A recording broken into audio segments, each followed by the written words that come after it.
नमस्कार दोस्तों, आप देख रहे हैं नमो भारत न्यूज। मैं हूं शुक्ला।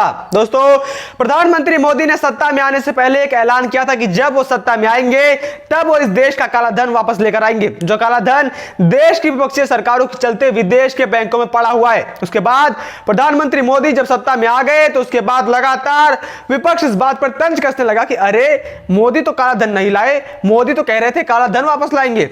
कहां है काला धन? तो कोई इन्हें समझाए। अब काला धन कोई दाल चावल तो है नहीं कि कुकर में रखा, 2 सीटी मारी और काला धन वापस देश में आ गया। लेकिन इसके बावजूद भी प्रधानमंत्री मोदी ने सत्ता पर काबिज होते ही काले धन को लेकर कई रणनीतियां तैयार की, कई देशों से बातचीत भी की, जिसके बाद प्रधानमंत्री मोदी की वजह से कई देश प्रधानमंत्री मोदी की बात मान गए और अपने देश में जमा भारत के काले धन की जानकारी देने के लिए राजी भी हो गए। लेकिन समस्या सिर्फ इतनी नहीं थी। दरअसल पिछली सरकारों के समय इतनी ज्यादा मात्रा में घोटालेबाजी और काले धन का निवेश विदेशों में हुआ कि उसका कच्चा चिट्ठा निकालने में ही उन देशों को कई साल निकल गए। लेकिन अब पिछले 2 सालों से उन सब की रिपोर्ट भारत देश को मिल रही है जिनका काला धन बाहर जमा है, जिसके बाद भारत इनके आधार पर इन लोगों पर मुकदमा करने की भी सोच रहा है। लेकिन यह सब काले धन की नदी के अंदर छोटी छोटी मछलियां हैं और भारत सरकार इस काले धन की बड़ी मछलियों को अपने जाल में पकड़ना चाहती है। और अब इसी काले धन से जुड़े भारत सरकार के जाल में एक नहीं, 2 नहीं, बल्कि 3 मछलियां फंस चुकी हैं। और आज यह खबर देश के अंदर काले धन का रोना रोने वाले विपक्ष के मुंह पर एक जोरदार चांट आए। अब आखिर क्या है पूरा मामला, उसको समझने के लिए आप इस वीडियो को पूरा अंत तक देखते रहिए। साथ ही आप इस वीडियो को ज्यादा से ज्यादा शेयर करना मत भूलिएगा। दोस्तों, काला धन और बैंकिंग घोटाला एक दूसरे के पूरक हैं और दोनों को एक दूसरे से अलग नहीं किया जा सकता। इसीलिए काले धन पर चोट करने के लिए सबसे पहले बैंकिंग घोटालों और इन घोटालेबाजों के ऊपर चोट करनी होगी। और इसी वजह से प्रधानमंत्री मोदी ने सबसे पहले बैंकिंग सेक्टर पर अपना डंडा चलाया। दरअसल कानून मंत्री रविशंकर प्रसाद ने बताया कि सार्वजनिक क्षेत्र के बैंकों को साल 2012 से 2016 के बीच धोखा देकर 22,743 करोड़ रुपए का चूना लगाया गया। और यह सब यूपीए की सरकार के अंदर हुआ। जितने भी घोटाले यूपीए की सरकार में हुए उन घोटालों का पर्दाफाश प्रधानमंत्री मोदी के शासनकाल में हुआ। उसी में से कुछ घोटालों पर नजर डाल लेते हैं, क्योंकि इसी के बाद ही आप आगे की खबर अच्छे से समझ पाएंगे। दोस्तों, साल 2011 में केंद्रीय जांच एजेंसी सीबीआई ने बताया कि कुछ बैंक अफसरों ने 10,000 संदिग्ध बैंक खाते खोले और इनमें लोन के 1,500 करोड़ रुपए ट्रांसफर कर लिए। ये अधिकारी bank of Maharashtra, oriental bank of commerce और आईडीबीआई जैसे बैंकों के थे। इसके ठीक 3 साल बाद 2014 में मुंबई पुलिस ने सार्वजनिक बैंकों के कुछ अधिकारियों के खिलाफ 9 एफआईआर दर्ज किए। उन पर 700 करोड़ रुपए के फिक्स्ड डिपॉजिट का घपला करने का आरोप लगाया। इसी साल कोलकाता के उद्योगपति बिपिन बोहरा पर कथित तौर पर फर्जी दस्तावेजों के सहारे सेंट्रल बैंक ऑफ इंडिया से 1400 करोड़ रुपए लोन का आरोप लगा। 2014 में ही सिंडिकेट बैंक के एक्स चेयरमैन और प्रबंधक निदेशक एसके जैन पर कथित रूप से रिश्वत लेकर 8,000 करोड़ रुपए का लोन मंजूर करने का आरोप सामने आया। इसी साल यूनियन बैंक ऑफ इंडिया ने विजय माल्या को विलफुल डिफॉल्टर घोषित कर दिया। इसके बाद एसबीआई और पीएनबी ने भी यूबीआई की राह अपनाई, जिसके बाद 2016-17 में माल्या, नीरव मोदी और मेहुल चोकसी के नाम बहुत ज्यादा सुर्खियों में रहे, क्योंकि इन तीनों ने ही देश के बैंकों को बहुत बड़ा झटका दिया। और नीरव मोदी और मेहुल चोकसी ने तो भारत का आज तक का सबसे बड़ा घोटाले को अंजाम भी दिया, जिसके बाद ये तीनों देश छोड़कर भाग गए। अब आप यह सब समझ गए हो कि यूपीए की सरकारों के अंदर किस तरीके से स्कैम और घोटाले आम बात थे। और उसके बाद अब नजर डाल लेते हैं कि प्रधानमंत्री मोदी ने अपने शासनकाल में क्या क्या किया। माल्या, नीरव मोदी और मेहुल चोकसी भागे भले ही मोदी के शासनकाल में थे, लेकिन इन्हें अब भारत वापस भी मोदी के शासनकाल में ही लाया जा रहा है। और सिर्फ यही नहीं, मोदी के शासनकाल में ही इनसे इनके द्वारा किए गए घोटालों की रकम भी वसूली जा रही है। और इसमें भारत सरकार को एक बड़ी कामयाबी भी हासिल हो चुकी है।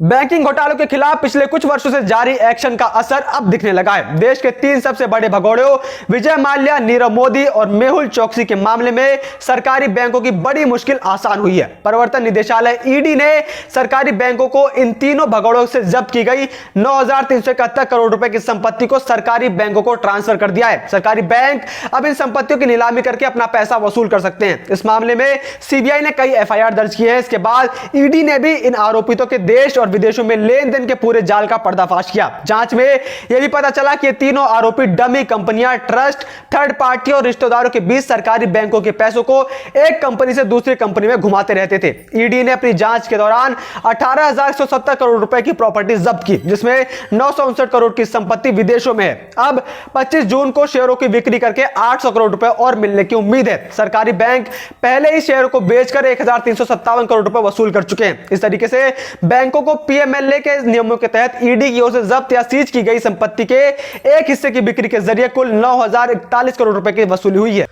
329 करोड़ की संपत्ति और भी सीज की गई है। इस तरीके से कुल आंकड़ा 9,371 करोड़ रुपए हो जाएगा। यह संपत्ति बैंकों को किए हुए कुल नुकसान का 80.45% है। आपको बता दें कि विजय माल्या, मेहुल चोकसी और नीरव मोदी ने सरकारी बैंकों से धोखाधड़ी करके लोन लिया और इस फंड को अपनी कंपनियों के जरिए दूसरे अकाउंट्स में ट्रांसफर करवाया, जिससे सरकारी बैंकों को 22,585 करोड़ रुपए का नुकसान हुआ। मेहुल चोकसी ने अकेले पंजाब नेशनल बैंक को 13,500 करोड़ रुपए का चूना लगाया, जबकि विजय माल्या ने 9,000 करोड़ रुपए का घपला किया है। इसे लेकर आज ईडी ने भी ट्वीट किया है, जिसमें कहा गया है कि अब तक विजय माल्या, मेहुल चोकसी और नीरव मोदी की 18,170 करोड़ की संपत्ति अटैच और सीज की गई। यह रकम बैंकों के कुल नुकसान का करीब 80% है।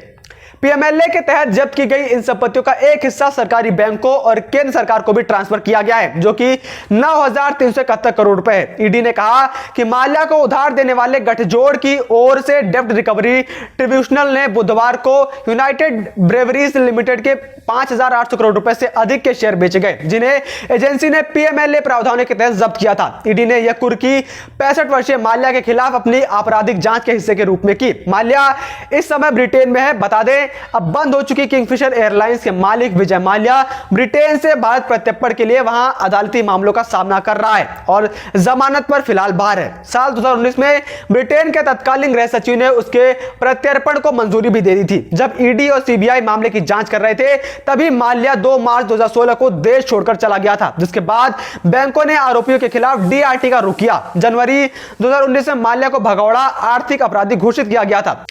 वहीं मेहुल चोकसी, नीरव मोदी 13,500 करोड़ रुपए के पंजाब नेशनल बैंक से लोन लेने के धोखाधड़ी मामले में जनवरी 2018 में भारत से भाग गए। चोकसी फिलहाल डोमिनिका की जेल में बंद है, जबकि नीरव मोदी ब्रिटेन की जेल में बंद है, जहां पर मेहुल चोकसी को डोमिनिका की सरकार जल्द भारत को सौंप सकती है। वहीं पर नीरव मोदी को लेकर भी ब्रिटेन में बात चल रही है और जल्द ही इस साल तक उसे भी भारत वापस लाया जा सकेगा, ऐसा अंदाजा है। तो दोस्तों, यह है मोदी की कार्यनीति, जो कि सिर्फ बोलते ही नहीं करते भी हैं। मोदी ने कहा था, न जनता का 1 रुपया खाऊंगा, ना किसी और को खाने दूंगा, और आज वही बातें सिद्ध भी हो रही हैं। जहां पर इन आरोपियों को भारत लाने का काम तो तेजी से चल ही रहा है, लेकिन उसके साथ ही प्रधानमंत्री मोदी इनके द्वारा घोटालेबाजी की हुई पूरी रकम को वसूलने पर भी काम कर रहे हैं, क्योंकि वो पैसा भारत की आम जनता का है, इसलिए उसके ऊपर हक भी भारत के आम जनता का ही है। वहीं काले धन को भी लेकर स्विस बैंक से बातचीत चल रही है और अब तक स्विस बैंक ने भारत को अपने बैंक के अंदर भारतीय खातों की 2 लिस्ट सौंप दी है, जिसके बाद इस साल भारत को स्विस बैंक द्वारा तीसरी लिस्ट भी सौंपी जाएगी। इस लिस्ट में 2018 तक भारतीय खाते जो स्विस बैंक में थे, उनकी जानकारी भारत को दी जा रही है, जिसके बाद उम्मीद है कि जल्द ही भारत के अंदर काले धन को भी वापस लाया जा सकेगा, क्योंकि अगर मोदी है तो मुमकिन है। बाकी आपकी इस बारे में क्या राय है, आप कमेंट बॉक्स में लिखकर जरूर बताइए। और अगर आपको यह वीडियो पसंद आई हो तो इसे लाइक करना ना भूलें और इस वीडियो को ज्यादा से ज्यादा मात्रा में शेयर करें, ताकि सबको पता चल सके कि मोदी के राज में किस प्रकार से काले धन पर कार्यवाही हो रही है। जय हिंद, जय भारत। वीडियो को लाइक, सब्सक्राइब और शेयर करना ना भूलें। अपने विचारों को कमेंट बॉक्स में लिखकर हम तक जरूर पहुंचाइए।